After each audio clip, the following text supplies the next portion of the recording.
You're listening to the Actors Resource with Alice Kwong, a podcast for actors and improvisers, with interviews from entertainment industry experts.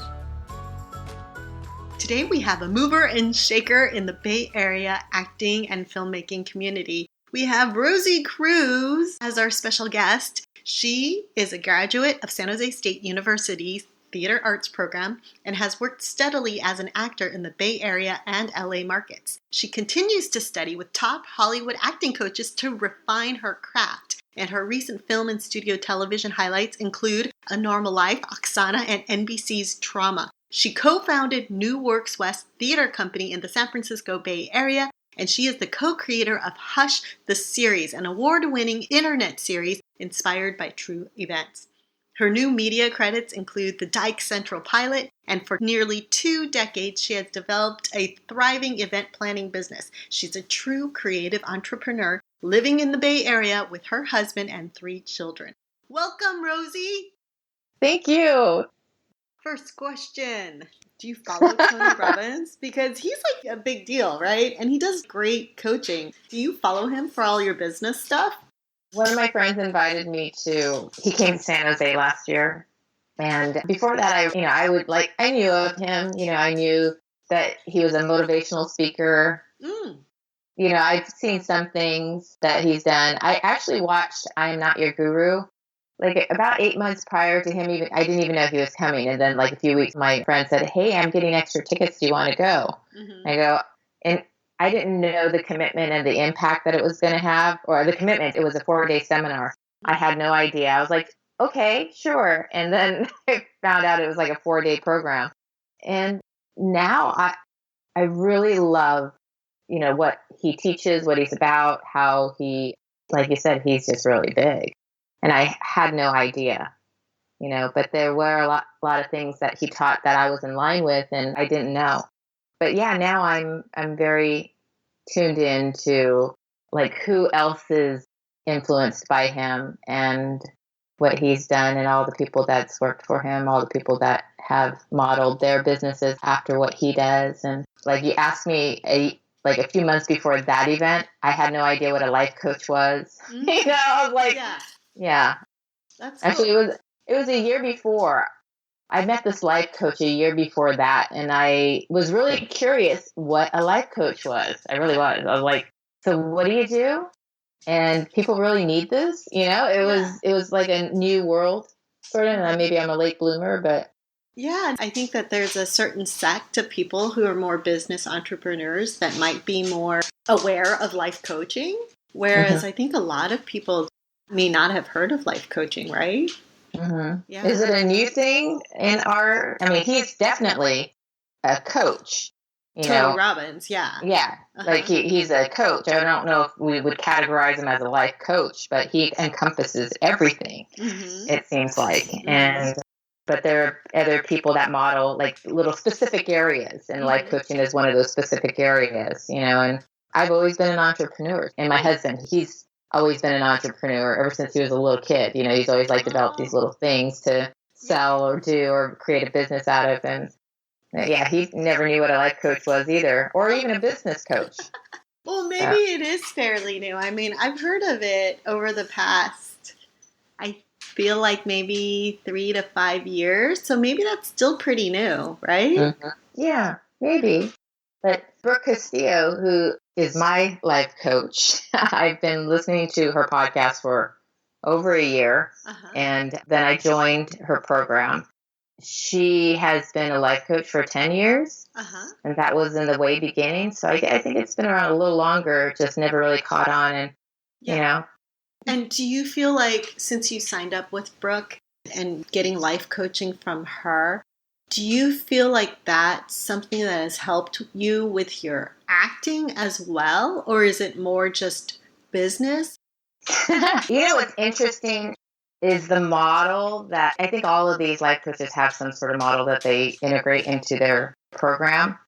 And her specific model, the more I got to know it, I realized there's a teacher that I worked with down in LA, and they were almost identical. Like they're models in having to break down a script, the world of, the script, the world of the character, the role that you would take on. All of that was almost identical to the way the life coaching model that I try to work from. But interesting. The life coach, I know, it was super weird. It was like, there's a lot of weird similarities. It resonated really well with me, but the work itself with the acting, it was very heavy. It was like, it wasn't pretend, it seemed like. Like, for example, we're in the Actor's Instinct. It's a different class that I'm in now. And it's about permission and play and following your intuition and utilizing that to guide you through the text. It's entirely different. That felt lighter and more playful. And even though there's less technique, there's still a lot of colors and, and artistic work involved. It wasn't quite as structured, So the structure of the other teacher who I adore and love, and everybody who works under her are amazing. And she has this long list of A-listers that she works with all the time. That felt really heavy, but it felt like life. It felt like having to carve out a life. Right. And that's exactly what this is, working with my life coaches, what kind of life I want to carve out. So it's kind of the other way. It's like in a backwards way, but it's the same set of words just flipped around in the sentence, Yeah, that's cool. So helping as far as acting, yes, but in that more well-rounded arena. That's cool. And about life coaching, it reminds me how I've gone to lots of different acting instructors over so many years with different techniques. And I've always been able to learn from every single one, by pulling out, a piece here that really resonates with me or a piece there from another instructor and be able to make my own technique that works for me. So I totally get it. Yeah. It shouldn't take that long. At least that's my personal, because I actually went that route too. Yeah. But it should not. And once you figure out that everybody has their own individual way of working, once that light bulb clicks on, I think all the stuff that you did learn and will learn will just have its spot. Like it will just magnetize to that spot and fill those little gaps. But everything is all your way of working. And it did take me a long time to figure that out. I mean, I hate to say how long it took me. Me too. I think we're in the similar boat. But once you get it, it's like you go from like, you've been trucking along this, this little route, right? And then all of a sudden you'll just take off, I think. Right. That's my feeling. I've seen people do that, witness it in class and stuff. And that's the great thing about class. You get to see, you could almost feel your growth. And then sometimes you're like, shoot. But you see other people's like growth. And that's why I always think, okay, so I must be getting something. Yes, right. Like just through osmosis, I see everybody else's growth in class and I just know that is working. Yeah. I know it's kind of a weird way of thinking, but I think, but once you do figure out your way of working, you'll just take off. Yeah. And ideally with our podcast, it can help other actors and improvisers, bypass that long stretch and just start taking off way sooner. That would be ideal, right? Yeah. Yeah. That does lead me into a question, like you're a professional actor, right? And filmmaker. And what are your thoughts of actors continuing to take classes even after they've been trained? I think, actors are artists that don't have something tangible to gauge with their art.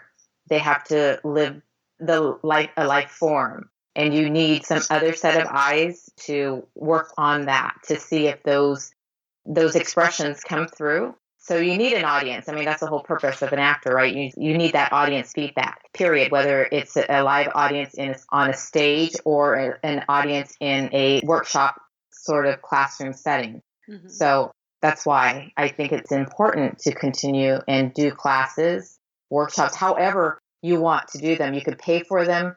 You could hire a coach. You can, do one-on-one Skype coaching.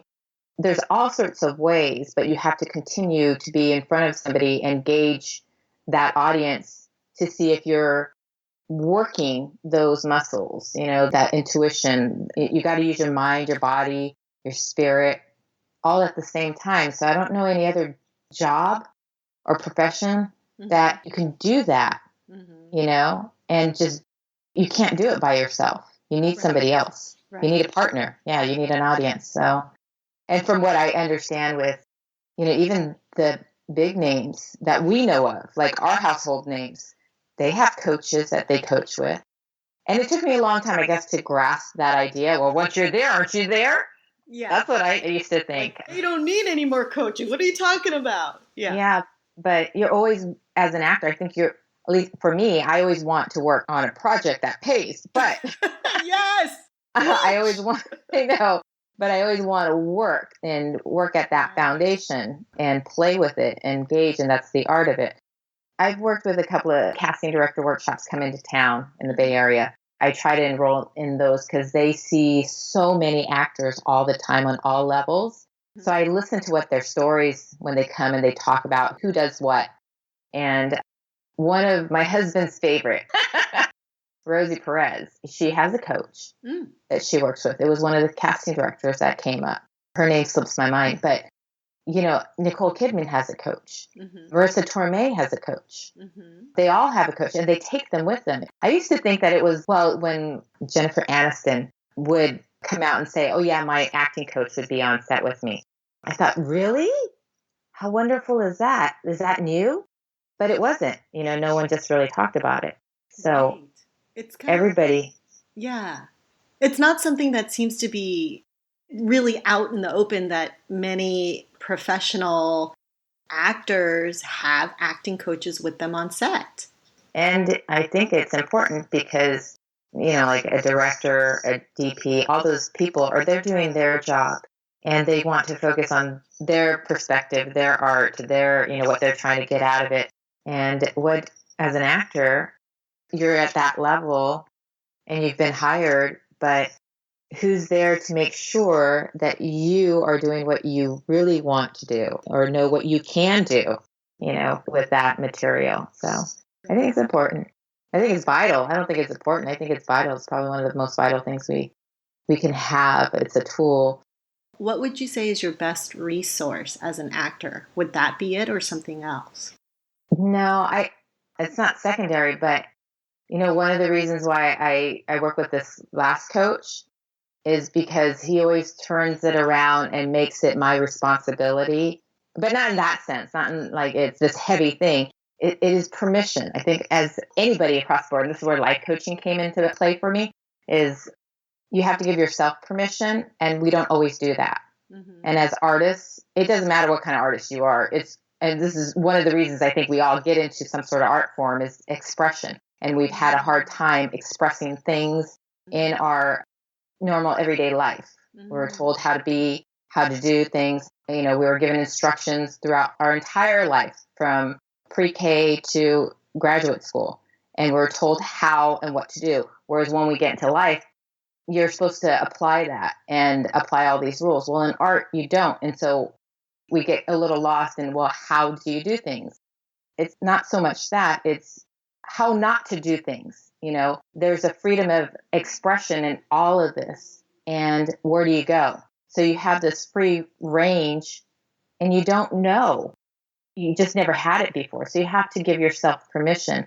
And sometimes it's vital from somebody else to say, go ahead and go there mentally, physically, emotionally. Go ahead and go in that direction because that's where you migrate to. So as far as your question about your best resources, I think your instinct is your best resource. Who you are is your best resource. You just have to say, it's kind of like that improv rule. Say yes. And? Yes, and. Yes, and. Say yeah, and keep on going. Follow what you wanted to do. Because in acting, everybody can do whatever. It just depends on the character foundation. What are you trying to communicate about that person or character?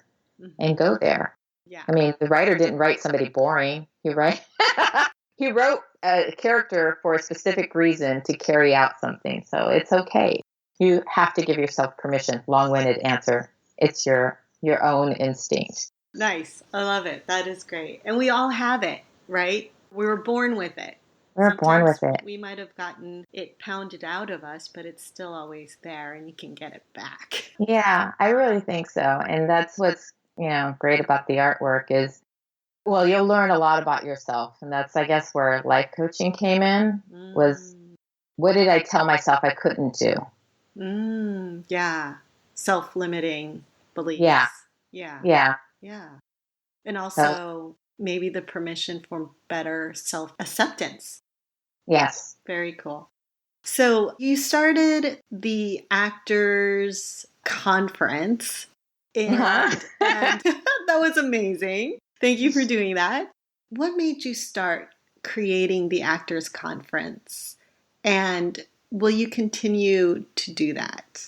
I thought I met everybody at the Actors Conference because I made sure to go around and say hi, and I did not see you. But I remember your name. I had a checklist with me the whole entire time. Yes. Like, I needed to make sure I met everybody here. And I did not meet you in person. But I remember your name because I went through that list repeatedly. Yes. Who did I meet? Who did I not meet? To be fair, I only had time and I only took one class. So I wasn't there like the whole time. So that might be why. You snuck by, but next time. So, you know what? I went to a couple of different conferences throughout the years. I went to the American Film Market, and then there was the TV of Tomorrow show here in San Francisco.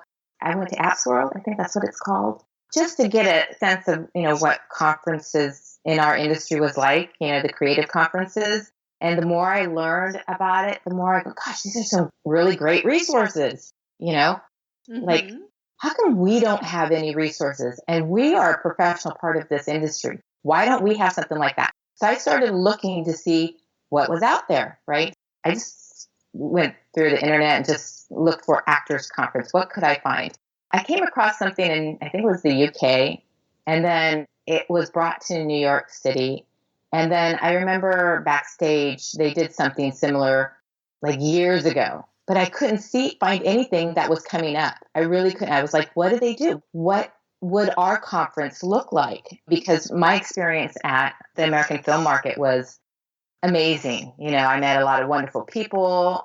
It was a bit overwhelming. I tried to understand how the business worked. I also tried to understand, concept of making a film from concept to execution, understanding all that, trying to go for pitches, just all sorts of things. And I thought, this would be great if we had something, and maybe it would enlighten others in the industry about our way of working, like what we do as artists. Because, actors would show up to the American Film Market and they'd be a part of it, and they would, mingle and talk, but they weren't taken seriously. It felt like, like people would go, oh yeah, there's a couple actors over there. But it was like it was like they were outsiders. And I thought, well, geez, I thought this is a collaborative thing. I'm a producer / actor / writer, and I was learning all that at the time. Now, at this point, I grab a camera and I go work, but there was nothing to establish us as professionals. And I thought so anybody can get up and say they're an actor, but anybody can also get up and say they're a producer too. But what about the professional actors? What did they have? And I thought we could use something like this. And I was talking to my producing partner. I said, we could do this. And she thought I was crazy. She goes, what are you talking about, Rosie? We could totally do this. And I bet she'd bring up work. I bet you it would enlighten people in what we do. Because this stuff we do isn't easy. Yeah. It's a profession. It is. And we are professionals. I mean, we do a lot of serious stuff. We are artists that give our work away for free. We're not that far from LA either, the Bay Area. I always dreamed that one day we would be, going back and forth, because I see a lot of people going down there, not a whole lot of people coming up here. No. So I thought it would be a wonderful thing if we could keep our flavor up here, but also integrate with resources down there. Yeah, I think that we could go in that direction. That's one of the reasons why I brought it here. I wanted to influence our filmmaking community, even though it's still budding, to understand what we do as artists and understand our value and contribution to the filmmaking process. And hopefully that is communicated through the conference. And, it's an open door. The next conference, I hope that more filmmakers show up. We had quite a few, but, here and there in the class itself. But yeah, I'd like to see a change for us. Yeah. And what do you see happening with the Bay Area filmmaking community coming up in 2018? It's a funny thing. I was listening to the podcast, Brooke's podcast, and she said, when you make goals, you should express them in a way that they've already been done. And I thought, that's really brilliant. Can you give an example? Like you went to the future and you already saw that this had happened. Yes. So kind of using that way of, your thought is your creation that'll then manifest into reality sort of idea, right? So if you were to think that it already happened, you would already have this gratitude and being that person that accepted the event and knowing that who you are at that point later in a year. So to see what would happen in 2018, I saw our film community really taking off. I saw that there is a lot of, like in the startup industry, how things are picking up there. I saw that had happened. And I believe that there will be more work for everybody. There will be work. Yeah, the studios here has started to hire from the community here because the community has stepped forward. The actors in general have stepped up, has found their resources, has understood their way of working, has accelerated faster than most artistic communities across, the world. They have learned to figure out how to manage the business side and the artistic side and merge them together and create a, community that can really collaborate well. Yeah. Collaboration. And that's what I saw. Yeah, I seen that happen. Very cool. trying to speak in the past tense. It's kind of hard.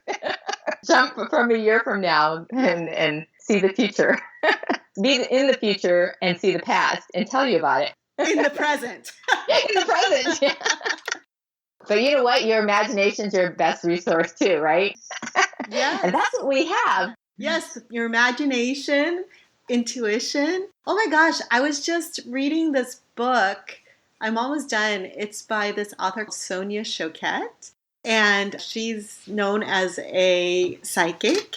Her book was about your 3 superpowers, which were meditation, imagination, and intuition. Wow. Yeah. Wow. It's literally called your 3 superpowers. Meditation, imagination, and intuition. And we just talked about 2 of them. Yeah. Oh, I've been trying to meditate more. Hey. It's really interesting when you get, like on that borderline of wanting to fall asleep. Yes. Have you seen that video on Facebook where a little kid is like dozing off and he's with a bunch of other people? They're sitting around him, but you only see him.